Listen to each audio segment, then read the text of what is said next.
புரியுது. இந்த மாதிரி சிறு தொழில் பண்ற எல்லாருக்குமே ஒரு மிகப்பெரிய அடி ரொம்ப பெரிய பிரச்சனை.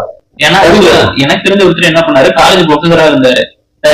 தறி ஒரு பிசினஸ் நல்ல பிசினஸ் சொல்லிட்டு நம்பி மற்ற இங்கிலீஷ் எல்லாம் கேட்டு சாரி பிசினஸ் பண்றேன்னு சொல்லிட்டு நான் தறி போடுறேன், ரகம் போடுற சொந்தமா இது பண்றேன்னு சொல்லிட்டு ஃபுல்லா இறங்கி பண்ணாரு. மிகப்பெரிய லாஸ். வெளியில இருந்து ஆளை கூட்டு வந்து போட்டு அவனுக்கு தோட்ட போட்டு அவனுக்கு ஒரு ரூம் கொடுத்து பயங்கரமா பண்ணி கிட்டத்தட்ட முதல் ஒரு 20 லேக் போக அவங்களுக்கே தெரியும். தறி போட்டு செட்டப் ஆளுக்கு அட்வான்ஸ் கொடுத்து ரன் பண்ணி ரகம் எடுத்து ஓட்டி உடம்பு கொண்டு போய் கொடுத்தாலும் வேலை கட்ட முடியல. சேவிங்ஸ் எல்லாமே லாக் ஆயிடுச்சு. பசங்க எல்லாம் சிபிஎஸ்ல படிக்க வச்சுட்டு இருந்தாங்க. அப்புறம் வெளியில கொண்டு கவர்மெண்ட் ஸ்கூல்ல சேர்த்துறாங்க. அந்த அளவுக்கு ஒரு பெரிய